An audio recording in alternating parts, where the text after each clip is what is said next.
أصدق الحديث كتاب الله وخير الهدي هدي محمد صلى الله عليه وسلم شر الأمور محدثاتها وكل محدثة بدعة وكل بدعة ضلالة وكل ضلالة في النار. اللهم رب اشرح لي صدري ويسر لي أمري واحلل عقدة من لساني يفقهوا قولي. اللهم رب يسر ولا تعسر وتمن بالخير.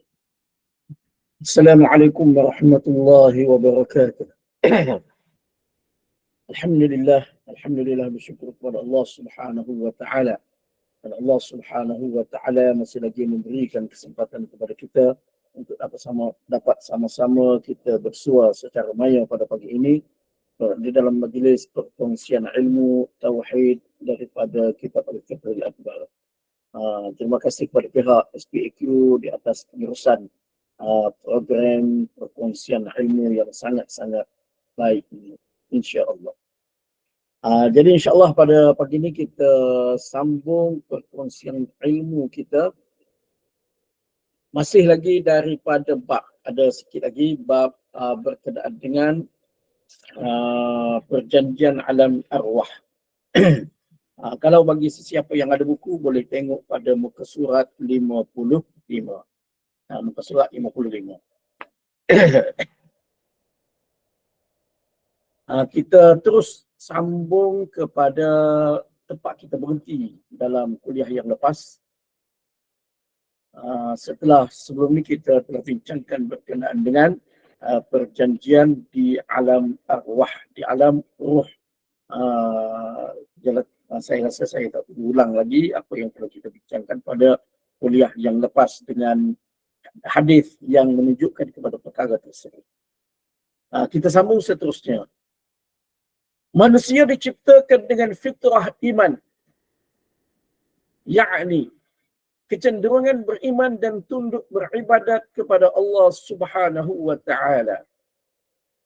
Fa'aqim wajhaka lid-din hanifa fitratallahi allati fatara an-nas 'alayha la tabdila li khalqillah dzalika ad-dinul qayyim walakin aktsaran nas la ya'lamun. Maka hadapkanlah dirimu engkau dan pengikut-pengikutmu wahai Muhammad ke arah agama yang jauh dari kesesatan. Turutlah terus agama Allah, iaitu agama yang Allah menciptakan manusia dengan keadaan bersedia dari semula jadinya untuk menerimanya. Tidaklah patut ada sebarang perubahan pada ciptaan Allah itu. Itulah agama yang betul lurus, tetapi kebanyakan manusia tidak mengetahui. Surah Ar-Rum ayat jadi mana setelah kita bincangkan berkenaan dengan perjanjian di alam arwah, di mana di dalam perjanjian tersebut yang kita hanya boleh ketahui perkara ini berdasarkan wahyu daripada Allah Subhanahu wa taala, bukan merupakan suatu perkara yang boleh kita fikir ataupun pengalaman hidup dan sebagainya, tidak, tapi semata-mata berdasarkan wahyu daripada Allah Subhanahu wa taala. Jadi setelah kita tahu bahawasanya ketika mana di alam ruh kita telah buat perjanjian untuk memberikan keimanan, kepercayaan, tunduk, mengabdikan diri kepada Allah Subhanahu wa taala, maka bila mana kita dilahirkan, seseorang itu dilahirkan di atas fitrah keimanan, iaitu ada kecenderungan untuk beriman, untuk beribadat kepada Allah Subhanahu wa taala. Jadi mana anak-anak kecil jika tidak diganggu fitrah mereka, maka fitrah mereka akan sesuai dengan Islam. Mereka akan cenderung kepada ajaran Islam. Yang ni kita boleh lihat kepada beberapa kalangan yang memeluk Islam, mana mereka boleh menceritakan jiwa mereka, daripada kecil jiwa mereka tidak boleh terima apa yang dilakukan oleh keluarga mereka dari segi ibadat kepada patung berhala dan sebagainya. Cuma bila mana dirosakkan fitrah tersebut, menyebabkan fitrah kepada Islam itu akan jadi rosak, akan jadi hilang. Sebab itu Nabi sallallahu alaihi wasallam sebut di dalam hadis yang sahih, kullu mauludin, dulu saya pernah share hadis itu, kullu mauludin yuladu ala al-fitrah fa abawahu yuhawwidanihi aw yunassiranihi aw yumajjisanihi. Setiap bayi dilahirkan di atas fitrah, maka kedua ibu bapanya lah yang menjadikan dia Yahudi atau Nasrani atau Majusi. Jadi maknanya andai kata kedua ibu bapa tidak mengganggu, persekitaran tidak mengganggu, nescaya jiwanya akan tahap condong kepada fitrah, condong kepada keimanan kepada Allah Subhanahu wa taala, condong kepada Islam. Dia akan mudah untuk menerima ajaran Islam. Jadi sebab itu di dalam ayat ini Allah Subhanahu wa taala berfirman, hadapkanlah dirimu, iaitu Muhammad, iaitu Nabi sallallahu alaihi wasallam dan pengikut-pengikutmu, mana semua manusia, hadapkanlah ke arah agama yang jauh dari kesesatan. Din Hanif, din agama yang jauh daripada syirik, agama yang suci sebagaimana agama Nabi Ibrahim alaihi salam. Millat Ibrahim Hanifa, agama Nabi Ibrahim yang suci. Maknanya agama yang jauh daripada perbuatan syirik, daripada kesesatan. Jadi mana Allah Subhanahu wa taala suruh kita, suruh semua ni supaya menghadapkan diri kepada fitrah, iaitu agama. Iaitu apa? Iaitu fitratallahi allati fataran nas 'alaiha, iaitu fitrah Allah, agama Allah yang mana Allah menciptakan manusia di atas fitrah tersebut. Jadi mana Allah Subhanahu wa taala ciptakan manusia di atas fitrah, iaitu fitrah din Hanif, agama yang lurus. Itu asal kejadian manusia. La tabdila li khalqillah. Ini ayat ni macam ayat cerita. Ayat dia panggil ayat khabar. Mana ayat cerita, khabariyah. Mudah-mudahan tidak ada. Mana tidak ada sebarang perubahan. Maksud di sini bukan dengan cerita, tetapi dengan maksud larangan daripada melakukan perubahan terhadap ciptaan Allah Subhanahu wa taala. Itu mana tidaklah sepatutnya, janganlah manusia merubah apa yang telah Allah Subhanahu wa taala, asal yang telah Allah Subhanahu wa taala ciptakan pada manusia itu. Jangan ubah. Tapi ada yang melanggar maknanya larangan tersebut sehingga mereka merubah fitrah kejadian seseorang manusia. Sebagaimana hadis yang saya bacakan tadi, mana mereka merubah kepada ajaran-ajaran selain daripada ajaran Islam. Sedangkan di sini Allah Subhanahu wa taala jelaskan tidaklah patut ada perubahan. Jangan sesekali melakukan perubahan pada apa yang telah Allah Subhanahu wa taala ciptakan. Jadi fitrah itu adalah agama yang lurus. Qayyim, dinul qayyim, agama yang lurus. Tetapi kebanyakan manusia tidak mengetahui.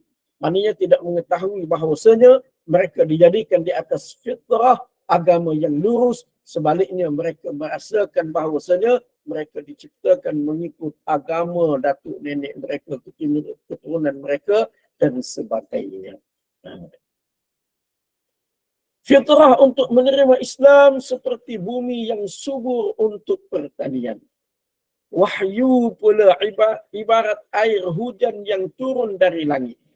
Sebaik sahaja ianya turun, maka bergerak tumbuhlah tanaman sehingga terlihat tanaman yang indah. Fitrah ini jelas kelihatan pada anak kecil yang sentiasa bertanya, cuba untuk memahami asal benda dan sebab ianya ada. Fitrah yang menyukai kebaikan dan membenci kejahatan, ini mendorongnya berfikir, menggunakan akalnya tentang pencipta dirinya dan alam di sekelilingnya. Jadi mana fitrah untuk menerima Islam ni yang merupakan asal kejadian, dia seperti bumi yang subur untuk pertanian. Dia bersedia untuk menerima sesuatu yang sesuai dengannya, iaitu ajaran Islam. Mana kalau didedahkan ajaran Islam kepada mereka, daripada kecil didedahkan. Nah, dibuat perbandingan dengan agama-agama yang lain, nescaya mereka pasti akan menerima ajaran Islam, akan menerima agama daripada Allah Subhanahu wa taala. Sebab itu mana kanak-kanak ni dia mudah. Nah, kalau kita tarik dia kepada Islam, insya-Allah dia mudah untuk menerimanya. Dia ni wahyu pula ibarat air hujan yang turun dari langit. Yang ni ada di dalam satu hadis yang Nabi SAW sebut masalul ilmi kamasalil ghaisil ladhi, perbandingan ilmu dan ajaran daripada langit ni adalah seperti hujan yang turun ke atas tanah. Kalau betul hadir dia. Dan tanah tu pula terbahagi kepada tiga jenis tanah. Satu tanah yang mana bila turun hujan, dia akan menumbuhkan pokok tanaman-tanaman lalu mengeluarkan hasil dia. Satu tanah lagi dia hanya menampung air lalu orang boleh ambil air daripada tu untuk mandi, minum binatang, ternakan, siram tanaman. Dan satu lagi tanah yang tidak menampung air dan tidak menumbuhkan tumbuhan. Jadi mana daripada tiga ni, yang pertama dan yang kedua, jenis tanah yang pertama dan yang kedua tanah yang subur. Cuma yang pertama tu lebih subur. Menepati mana yang pertama tu dia sesuai dengan ahli-ahli ilmu yang mampu untuk mengeluarkan kesimpulan daripada hadis Nabi SAW dan juga ayat-ayat Al-Quran. Cuma yang kedua setidak-tidaknya dia menampung ilmu daripada Allah Subhanahu wa taala. Ada juga ambil dapat manfaat. Jadi mana di situ gambaran bagaimana tanah yang subur menerima wahyu daripada Allah Subhanahu wa taala, dia pasti akan memberikan manfaat kepada seseorang itu. Jadi di sini disebutkan mana anak kecil dia akan tanya sesuatu perkara, cuba memahami asal benda, sebab apa dia ni ada, siapa yang menciptakan dia dan sebagainya.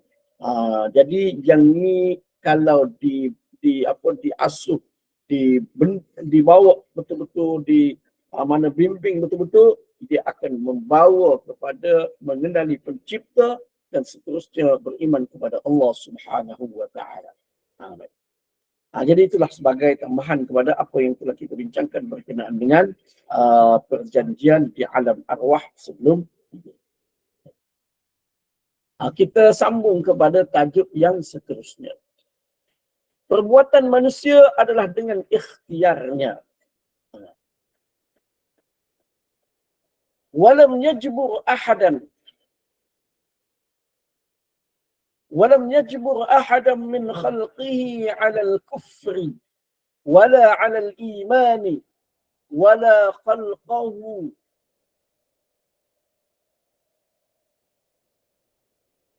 mu'minan wala kafiran walakin khalaqahum ashkhasa wal iman wal kufru fi'lul ibadi. Allah tidak memaksa kekufuran ke atas sesiapa pun dari kalangan makhluknya. Dan tidak menciptakan mereka dalam keadaan beriman dan kufur. Tetapi Allah menciptakan mereka dalam keadaan kosong. Iman dan kufur itu adalah perbuatan hamba. Huraian. Allah tidak menciptakan ketaatan dan kemaksiatan dalam hati manusia dengan cara pemaksaan, tetapi kedua-duanya itu diciptakan dalam hatinya seiring dengan ikhtiar dan usahanya. Setiap manusia hendaklah memilih untuk melakukan apa yang diperintahkan oleh Allah. Yang diperintahkan Allah kerana padanya itulah terletak keredaan Allah. Dia juga dituntut untuk menjauhi apa yang dilarang oleh Allah kerana itu menyebabkan kemurkaan Allah. Dalil tentang manusia diberikan pilihan ialah: pertama, Allah mensabitkan adanya kehendak pada manusia. Wa qulil haqqu min rabbikum faman syaa'a falyu'min wa man syaa'a falyakfur. Inna a'tadna lidh-dhalimina naran ahata bihim suradiquha wa suradiquha. Dan katakanlah wahai Muhammad, kebenaran itu datang dari Tuhan kamu.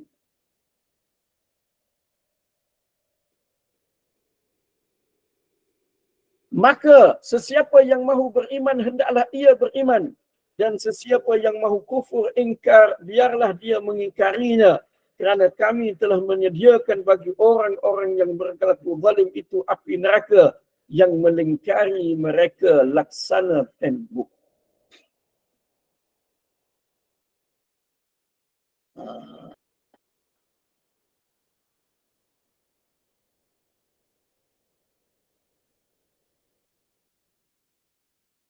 Kedua, kita baca habis dulu tajuk ni, lepas tu baru kita bincang.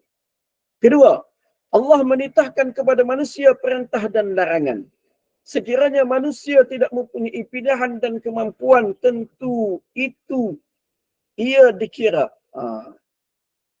Yang ini agak bahasa dia tu agak itu sikit. Dan kemampuan tersebut itu mungkin lebih tepat. Ia dikira sebagai taklif di luar upaya, dan ini adalah suatu yang mustahil di dalam agama. Mana orang yang tak ada kemampuan terhadap pilihan itu, maka dia termasuk di dalam taklif mala yutaq, taklif di luar daripada kemampuan. Ketiga, setiap yang melakukan kebaikan akan dipuji dan begitulah sebaliknya. Keempat, setiap orang merasai sendiri perbuatan yang dilakukannya itu, mana dengan pilihan dan mana dengan paksaan. Dan syarak membezakan hukum orang yang dipaksa dengan hukum orang yang ada pilihan. Lihat Syekh Muhammad bin Salih, Aqidah Ahlussunnah. Oleh itu, tiada sebarang pemaksaan dari pihak Allah ke atas manusia. Allah menciptakan mereka di atas fitrah sukakan kebaikan dan bencikan kejahatan.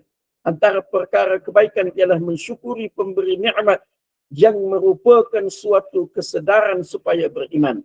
Manakala salah satu perkara kejahatan ialah tidak bersyukur kepada pemberi nikmat yang merupakan keingkaran dan tidak berterima kasih.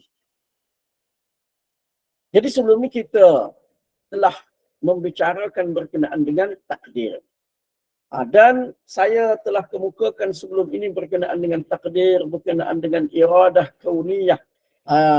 Maknanya kehendak Allah Subhanahu wa taala dari segi kejadian yang mana daripada situlah Allah Taala menentukan dari segi kejadian manusia, kejadian segala makhluk. Kejadian segala makhluk. Mana ketentuan dari segi kejadian. Dan yang kedua, iradah syar'iyah, ketentuan dari segi syarak. Kehendak Allah Subhanahu wa taala dari segi syarak, perintah dan juga larangan. Jadi mana kita telah bincangkan yang mana iradah kauniyah, ketentuan Allah Taala dari segi kejadian yang tu bukan di dalam batas kemampuan manusia. Yang tu kita tak boleh buat apa, kita serah kepada Allah Subhanahu wa taala. Namun begitu ada satu lagi kehendak Allah Taala dari segi syarak, iaitu ketentuan Allah Taala dari segi syarak yang mana di dalam batas kemampuan manusia, dan kita disuruh melakukan ketaatan, meninggalkan kemaksiatan kepada Allah Subhanahu wa taala. Kemudian walaupun takdir, ketentuan tu ada, namun Allah Ta'ala tidak memaksa seorang hamba pun, seorang pun makhluknya untuk kekufuran dan keimanan. Dan Allah Ta'ala tidak menciptakan dia tu lahir-lahir dalam keadaan beriman ataupun dalam keadaan kafir. Tapi dia menciptakan manusia ni sebagai diri dalam keadaan kosong. Iman dan kekufuran itu adalah merupakan pilihan masing-masing. Jadi terdapat banyak Al-Quran, terdapat ayat-ayat Al-Quran dan juga hadis-hadis Nabi sallallahu alaihi wasallam yang menunjukkan bahawasanya Allah Subhanahu wa taala menciptakan manusia, kemudian Allah Taala memberikan petunjuk kepada manusia, dan Allah Ta'ala memberikan kemampuan kepada manusia untuk memilih. Umpamanya, di awal surah Ad-Dahr ataupun Al-Insan, Allah Subhanahu wa Ta'ala berfirman, Inna khalaqnal insana min nutfatin amshajin nabtalih faj'alnahu sami'an basira inna hadainahu as-sabila imma syakira wa imma kafura. Sikit lagi.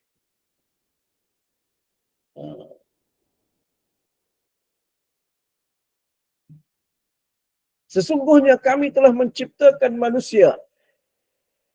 Kami telah menciptakan manusia, kami telah aturkan kejadian manusia bermula dari air mani yang bercampur dari pati benih lelaki dan juga perempuan. Serta kami tetap mengujinya dengan kewajipan-kewajipan. Oleh itu, maka kami jadikan dia mendengar dan melihat. Kerana keadaan itu tidak mencukupi, maka sesungguhnya kami telah menunjukkan kepadanya melalui akal dan rasul akan jalan-jalan yang benar dan yang salah.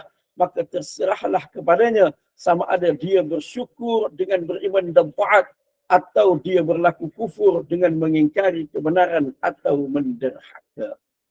Jadi di dalam ayat ini Allah Subhanahu wa taala sebut mula-mula sekali Allah Taala ciptakan manusia. Asal kejadian manusia begini-begini, kemudian Allah Subhanahu wa taala ciptakan deria, ciptakan panca indera kepada manusia untuk memberikan kemampuan kepada mereka untuk membuat pilihan, untuk memilih.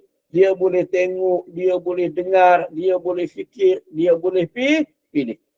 Cuma deria semata-mata, panca indera semata-mata, akal semata-mata tidak mencukupi.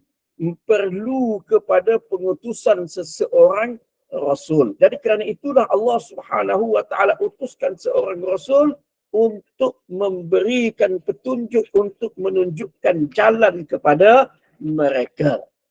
Jadi mana Allah Subhanahu wa taala ciptakan manusia, kemudian Allah Taala beri jalan petunjuk. Mana Allah Ta'ala tidak kata ciptakan manusia, lepas pada tu dia biarkan sahaja manusia begitu. Ikut pandai kamu lah. Kamu nak jadi macam mana, nak buat macam mana. Tu nak reka macam mana, nak fikir macam mana, ikut kamu. Tidak. Tidak. Allah Ta'ala beri kemampuan akal, beri kemampuan untuk menilai. Selepas daripada tu Allah Ta'ala berikan petunjuk.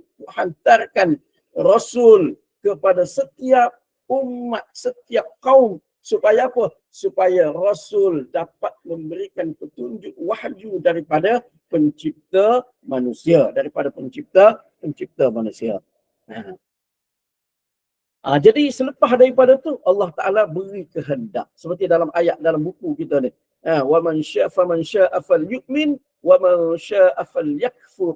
Sesiapa nak dia boleh beriman, dan sesiapa yang berkehendak dia boleh menjadi kufur. Itu terulang kepada dia. Allah Ta'ala telah memberikan petunjuk dan kemampuan untuk memilih kepada dia. Kemudian di dalam ayat yang lain Allah Subhanahu wa taala juga menyebutkan perkara yang sama. Wa nafsin wa ma sawwaha fa alhamaha fujuraha wa taqwaha. Dan demi manusia dan yang menyempurnakan kejadiannya dengan kelengkapan yang sesuai dengan keadaannya, serta mengilhamkannya untuk mengenal jalan yang membawanya kepada kejahatan dan yang membawanya kepada bertakwa.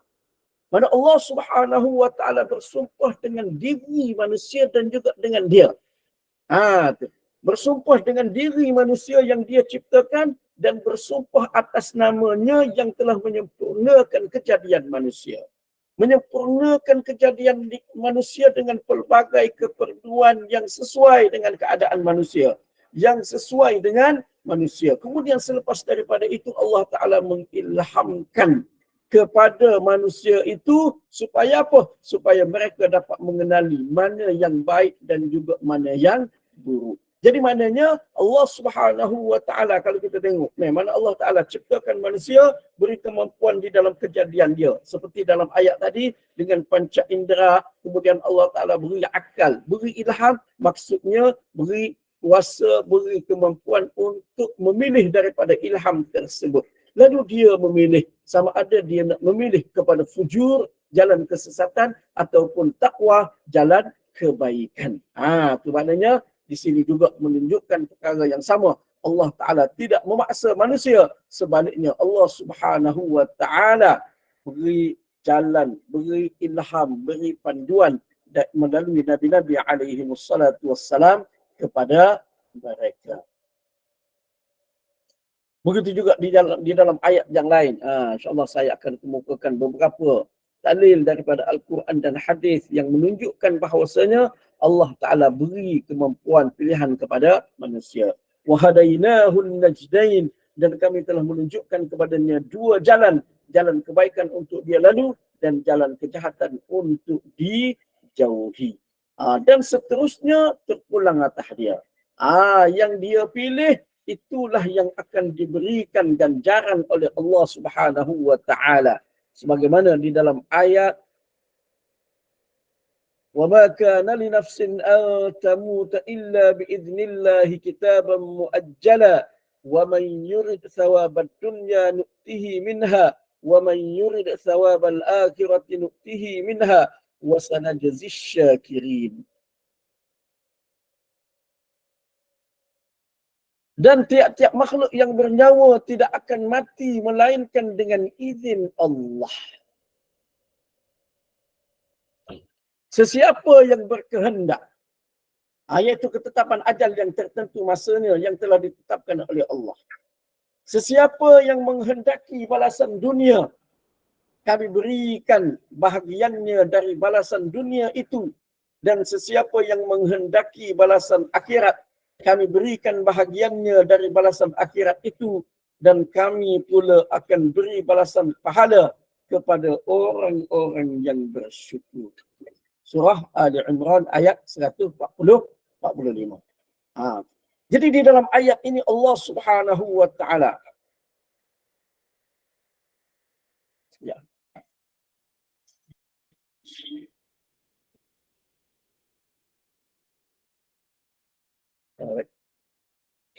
Jadi di dalam ayat ni Allah Subhanahu wa taala jelaskan setiap manusia ni Allah Taala beri tempoh sebelum dia mati, sampai masa dia akan mati, dia akan meninggal. Dan di dalam ayat-ayat yang kita baca sebelum ni Allah Taala telah beri petunjuk, beri dah panduan, beri dah maka ikut pada kehendak dia. Dia nak hak mana. Kalau dia berkehendak kepada dunia, itulah yang akan dia perolehi dalam balasan dia. Kalau dia berkehendak kepada akhirat, itu juga yang akan Allah Subhanahu wa taala berikan kepada dia. Maksudnya tidak lagi daripada pilihan masing-masing. Di dalam hadis juga Nabi sallallahu alaihi wasallam menyebutkan perkara yang sama. Saya kemukakan satu hadis daripada Nabi sallallahu alaihi wasallam berkenaan dengan perkara ini. Iaitu Nabi sallallahu alaihi wasallam bersabda di dalam hadis yang diriwayatkan oleh Imam Al-Bukhari. Daripada Abu Sa'id Al-Khudri radhiyallahu anhu, dia kata, "Khataba Rasulullah sallallahu alaihi wasallam an-nasa wa qala inna Allah khayyara 'abdan baina ad-dunya wa baina ma 'indahu fakhtara dhalika al-'abdu ma 'inda Allah." Daripada Abu Sa'id Al-Khudri radhiyallahu anhu, katanya Rasulullah sallallahu alaihi wasallam berkhutbah kepada orang ramai dengan katanya, sesungguhnya Allah memberikan pilihan kepada seseorang hamba antara dunia dengan sesuatu di sisinya, lalu hamba itu memilih sesuatu yang terdapat di sisi Allah. Maknanya terpulang kepada seseorang manusia. Allah Ta'ala beri pilihan kepada dia.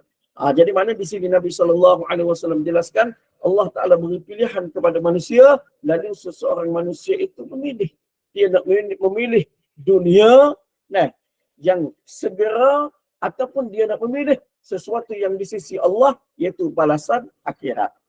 Lalu di kalangan manusia, ada yang memilih balasan di akhirat, maka dia akan memperolehi balasan daripada Allah Subhanahu wa Ta'ala di hari akhirat kelak. Baik.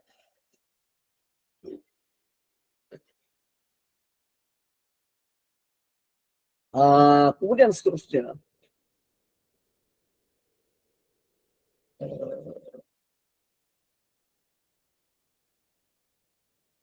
jadi mana di sini Allah Subhanahu wa Ta'ala sama sekali tidak memaksa seseorang hamba-Nya, tidak memaksa untuk beriman ataupun untuk menjadi kufur.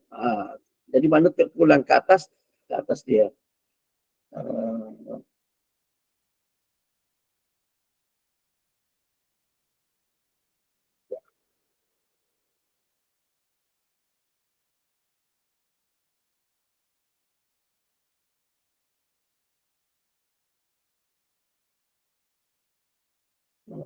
Ayat tambahan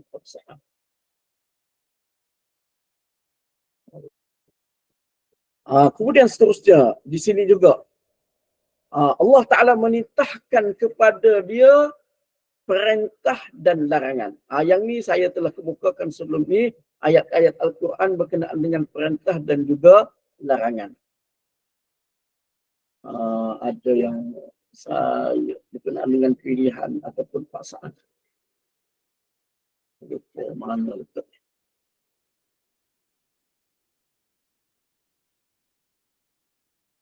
Sudah.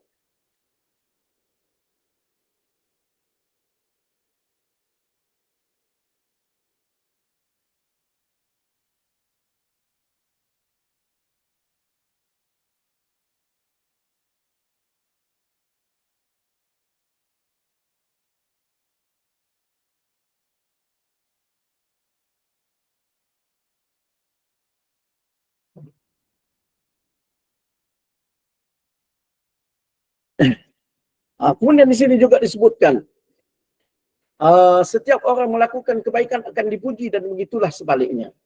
Yang ni kita, saya terlupa nak bawa, bukakan ayat-ayat tu.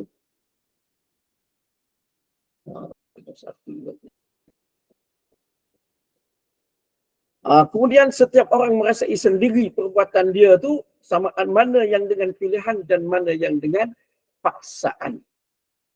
Jadi Allah Subhanahu wa taala tidak mengira sekiranya sesuatu perkara itu dilakukan oleh seseorang manusia dengan paksaan ataupun dengan terlupa dan seumpamanya. Allah Subhanahu wa taala tidak akan mengira salah. Sebagaimana di dalam hadis yang diriwayatkan oleh Imam Ibnu Majah dan juga Imam Al-Baihaqi. Hadis ini saya lupa mana pula saya tak.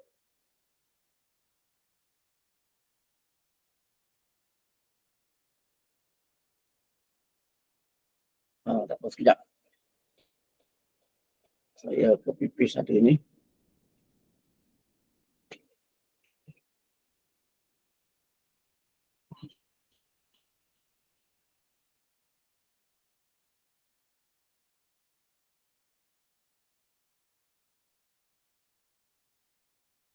Hadis daripada Abu Dzar Al-Ghifari di dalam riwayat Ibnu Majah dan juga Al-Baihaqi, Nabi sallallahu alaihi wasallam bersabda,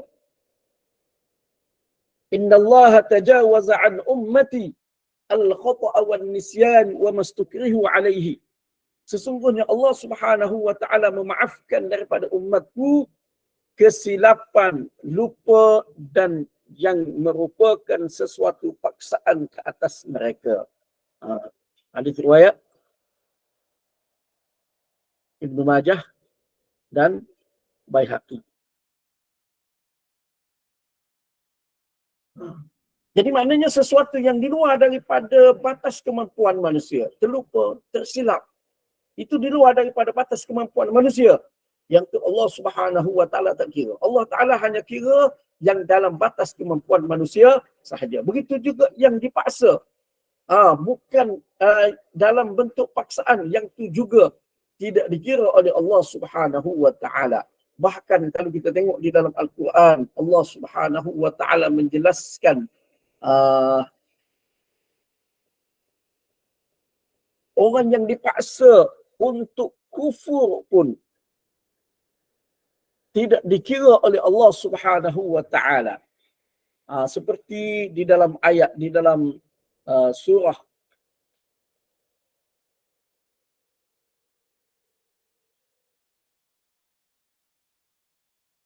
di dalam surah Al-Isra ayat yang ke-106. Ini bukan surah Al-Isra ni.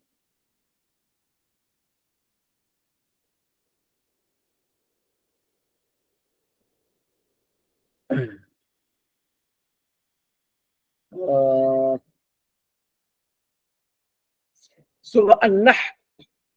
Di dalam surah An-Nahl, ayat yang ke-106, Allah Subhanahu wa taala berfirman, "Man kafara billahi min ba'di imanihi illa man ukriha wa qalbuhu mutmainnun bil iman." Kecuali orang yang dipaksa.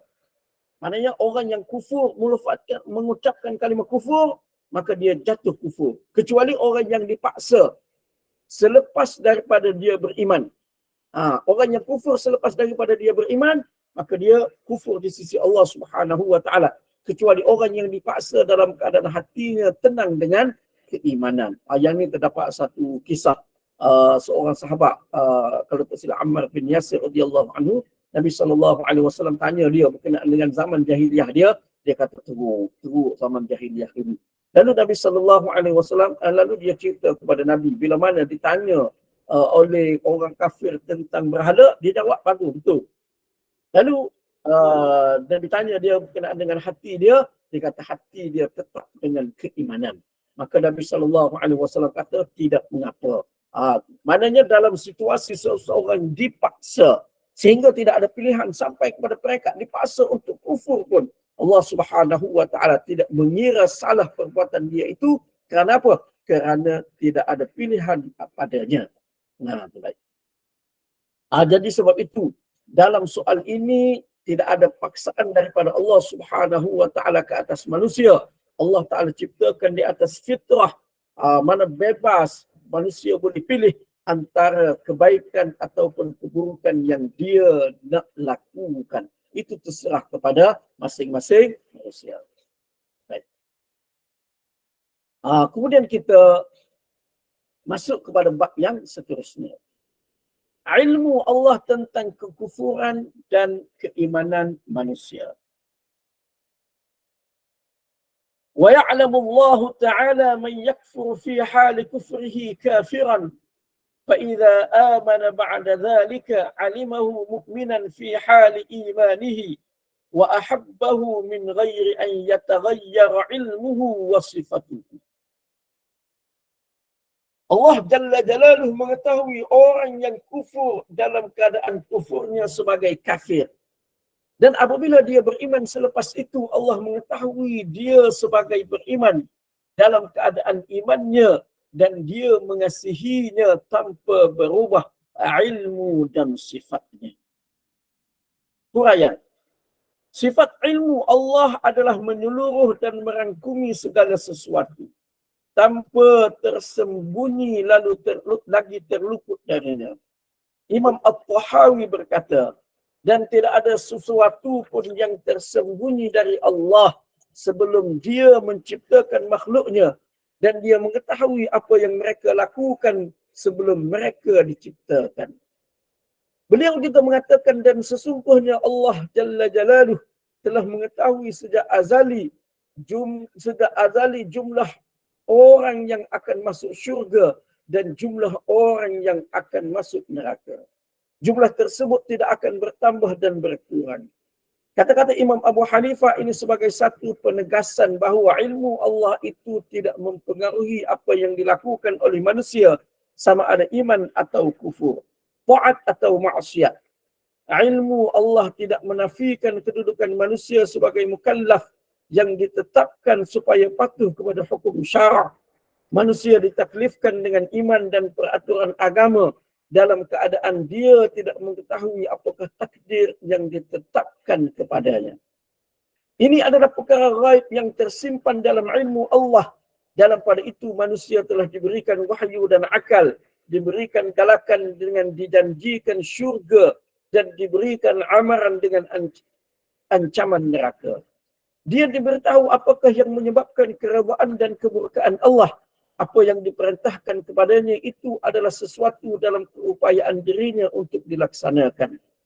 Allah memberikan keuzuran kepada mereka jika mereka dihalangi oleh sesuatu yang termasuk penghalang taklif, seperti tidak sampai kepadanya seruan Islam atau dia hilang kewarasan. Oleh itu tidak ada hujah bagi seseorang pun untuk melakukan maksiat dan meninggalkan ketaatan dengan alasan takdir yang sudah ditetapkan.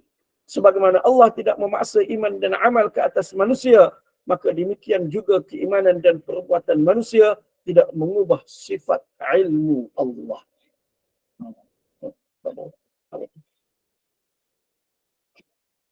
Jadi ini pula berkenaan dengan ilmu Allah Subhanahu wa taala. Ilmu Allah Subhanahu wa taala tentang diri seseorang, sama ada dia kufur ataupun dia beriman.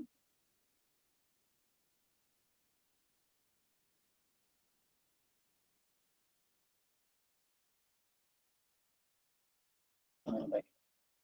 Jadi perkara ini telah dijelaskan oleh Nabi SAW di dalam hadis-hadis baginda. Iaitu berkenaan dengan diri seseorang, adakah dia ini kesudahan dia tu sa'adah, kebahagiaan ataupun syakawah, kecelakaan. Yang ini telah Allah Subhanahu wa taala telah tahu dah daripada awal lagi. Dan perkara ni sedikit sebanyak saya telah bincangkan ketika mana perbincangan berkenaan dengan iradah kauniyah dan juga iradah syar'iyah. Khusus berkenaan dengan iradah kauniyah, mana kehendak Allah Subhanahu wa taala dari segi kejadian. Maqala. Kita share hadis ini dulu. Sekejap.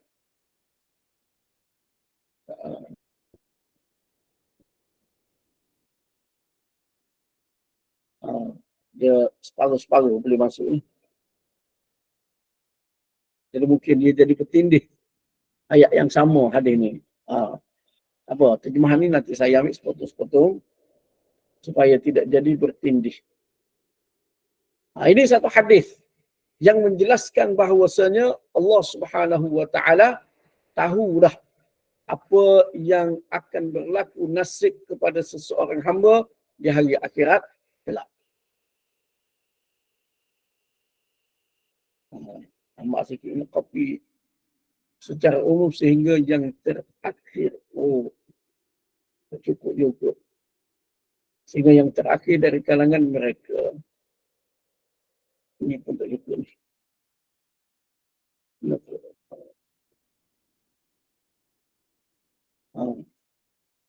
Pasal terpotong dengan 4 potongan.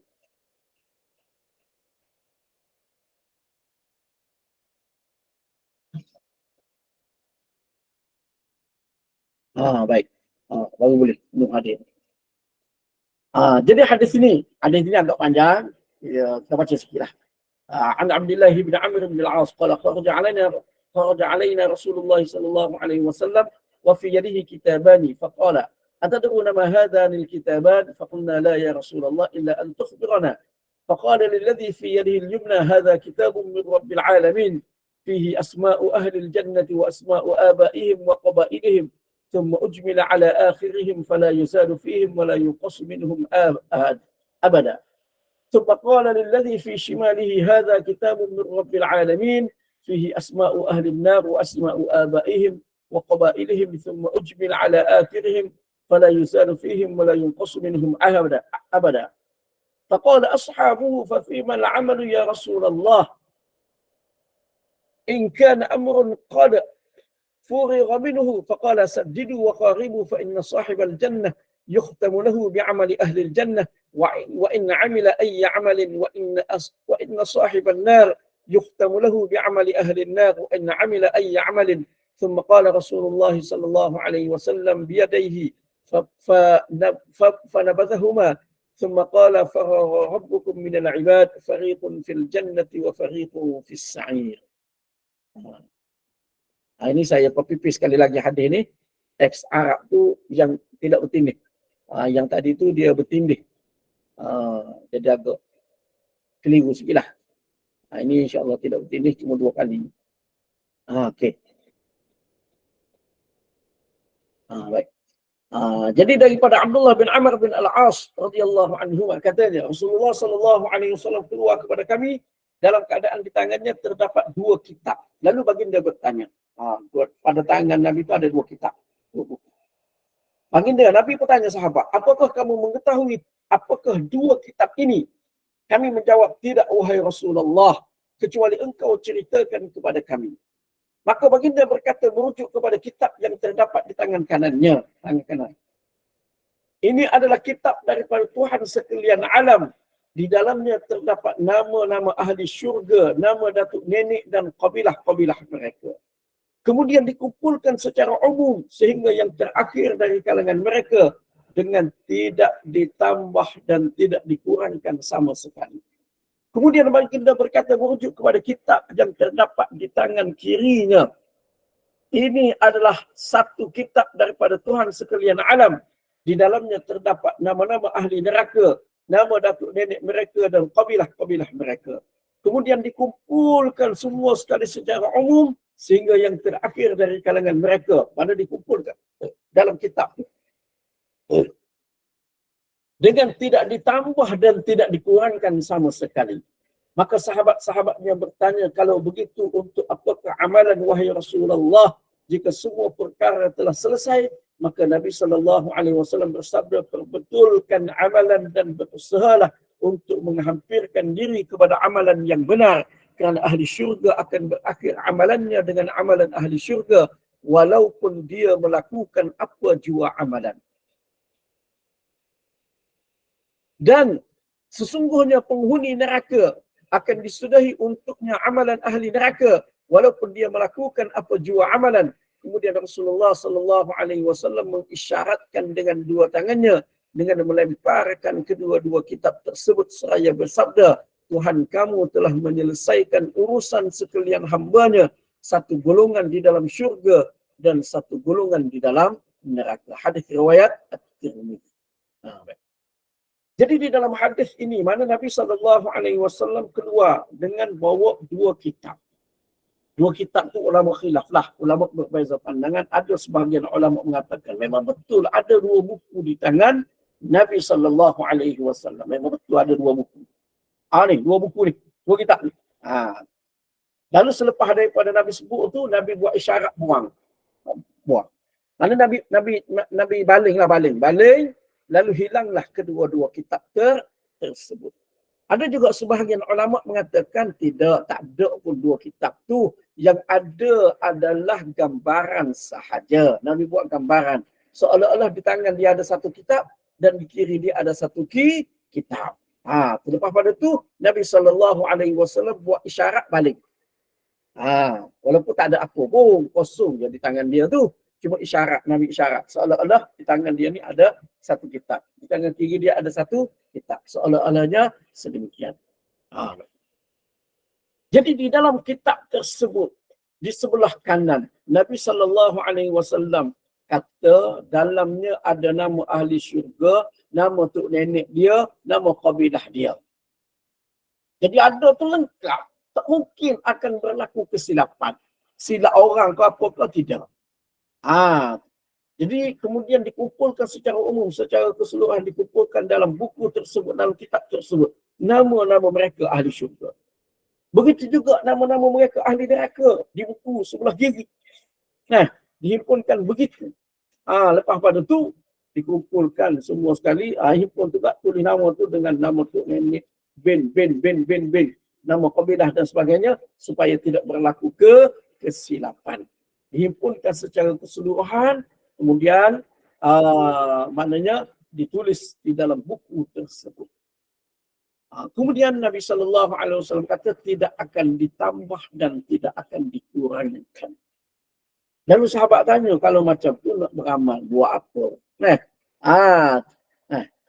Lalu Nabi SAW kata, beramallah. Beramallah. Mana tadi?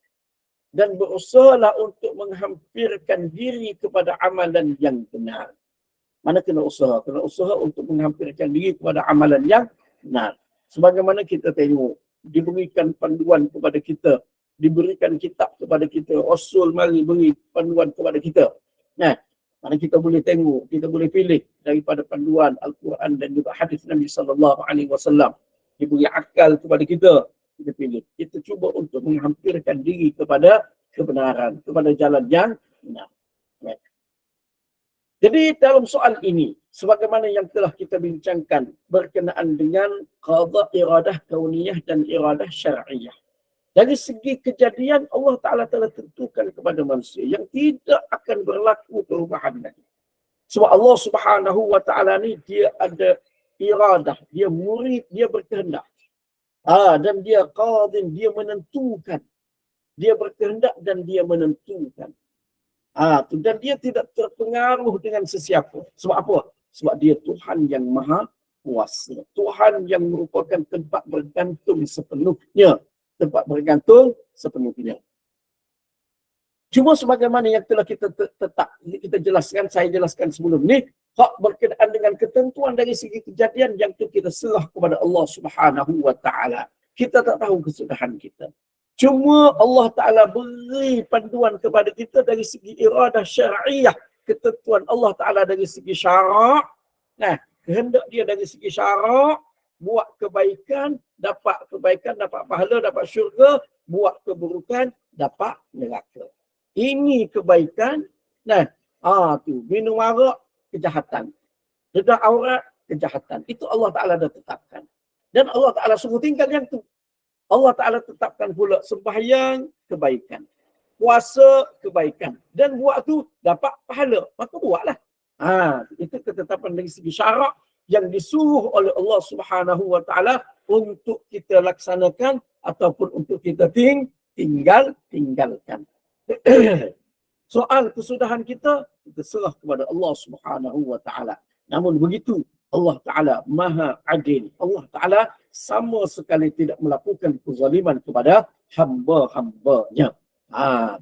Pasti bila mana seseorang itu berada di atas landasan kebaikan, akan kesudahan dia dengan kebaikan. Ada berlaku berbeza sikit, itu jarang-jarang berlaku. Itu kes yang sedikit, tidak kes keseluruhan. Jadi yang ni ialah saya dah jelaskan sebelum ni. Yang ni dia termasuk dalam hikmah Allah Subhanahu wa Ta'ala menciptakan manusia ini dengan pelbagai, dengan kepelbagaian, bukan sebagaimana ciptaan malaikat, bukan sebagaimana ciptaan syaitan. Itu dengan hikmah penuh kebijaksanaan Allah Subhanahu wa Ta'ala. Dia tidak buat sesuatu dengan sia-sia. Dia tidak melakukan sesuatu dengan kezaliman, tidak memutuskan sesuatu dengan kezaliman dan sebagainya. Yang tu kita kena yakin, kita kena percaya perkara tersebut. Baik. Ini di antara hadis yang menjelaskan bahawasanya sebagaimana yang terdapat dalam buku ni.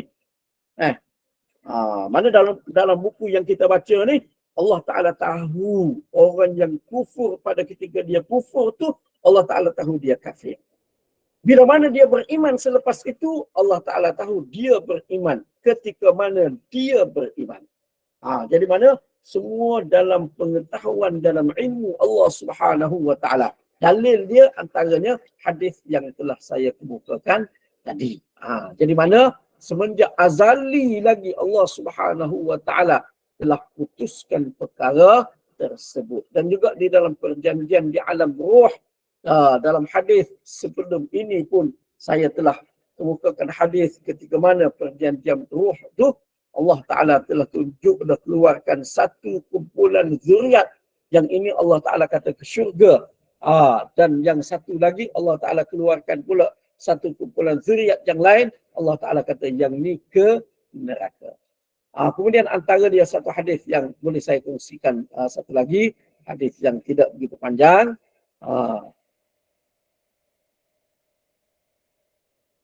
Yang diriwayatkan oleh Imam Ahmad. Mana Nabi SAW bersabda daripada Abu Darda, khalaqallahu Adam hina khalaqahu fa daraba katifahu al-yumna fa akhraja dhurriyyatan bayda ka'annahum adh-dharr wa daraba katifahu al-yusra fa akhraja dhurriyyatan sawda ka'annahum al-humam faqala lilladhi fi yaminihi ila al-jannah wa la ubali wa qala lilladhi fi kaffihi al-yusra ila an-nar wa la ubali. Nabi SAW bersabda, Allah menciptakan Adam ketika dia menciptakannya, lalu Allah memukul bahu kanannya, lalu ia mengeluarkan zuriat putih seolah-olah semut kecil, dan Allah memukul bahunya yang kiri, lalu ia mengeluarkan zuriat hitam seolah-olah arang. Maka Allah berfirman kepada yang di sebelah kanan, aku bawakan ke syurga dan aku tidak peduli. Dan Allah berfirman kepada yang berada di sebelah kiri, aku bawakan ke neraka dan aku tidak peduli. Jadi mana Allah Subhanahu wa Ta'ala di dalam hadis ini pun menyebutkan ketika mana yang hadis yang pertama yang kita baca tadi, yang saya kemukakan tadi, yang tu ketetapan di apa dipanggil di azali, ketetapan semenjak azali yang Allah Subhanahu wa taala tuliskan dalam 2 buku yang diisyaratkan oleh Nabi sallallahu alaihi wasallam. Kemudian ketetapan tersebut benda azali Allah Taala tunjukkan pada ketika di alam roh, ketika mana Allah Taala keluarkan zuriat daripada Nabi Adam alaihi salam. Mana ketika mana Allah Subhanahu wa taala keluarkan 2 bentuk zuriat tu, zuriat putih di sebelah kanan, zuriat hitam di sebelah kiri. Lalu Allah Subhanahu wa taala kata yang sebelah kanan ke syurga, aku tak peduli. Aku ini kehendak aku dan juga kuasa aku, kudrat daripada aku, ketentuan daripada aku. Dan yang sebelah kiri ini ke neraka, aku tidak peduli. Jadi yang ini pun sebagaimana yang telah saya jelaskan tadi, maknanya ini kehendak Allah Subhanahu wa taala dari segi kauniyah, dari segi kejadian yang kita tidak boleh pertikaikan, kita kena terima. Cuma apa yang kita mesti laksanakan adalah dari segi syar'iyah, iradah syar'iyah Allah Subhanahu wa taala. Dan saya sudahi pada pagi ini dengan firman Allah Subhanahu wa taala, la yus'alu amma yaf'alu wa hum yus'alun. Tidak boleh dipersoal apa yang dia lakukan dan mereka semualah, kita semualah yang akan disoal oleh Allah Subhanahu wa taala. Jadi rasanya setakat itu dulu perkongsian pada pagi ini. Mudah-mudahan perkongsian pada pagi ini mendatangkan manfaat dan kebaikan kepada kita semua. Apa-apa, kalau ada apa-apa persoalan yang tak jelas berkenaan dengan persoalan apa yang kita bincangkan pada pagi ini, insya-Allah boleh kemukakan pada minggu hadapan, dan insya-Allah saya akan bincangkan dengan lebih jelas lagi berkenaan dengan persoalan ini, insya-Allah. Wallahu a'lam. Baik. Okey, baik Ustaz, terima kasih. Alhamdulillah. Jazakallahu khairan fadil Ustaz Ahmad Nasim atas kesediaan berkongsi mengupas persoalan perkongsian ni. Berjalan cukup jelas lah ya melalui pengajian berkitab Al-Fiqh Al-Akbar, iaitu perbuatan manusia adalah dengan ikhtiarnya.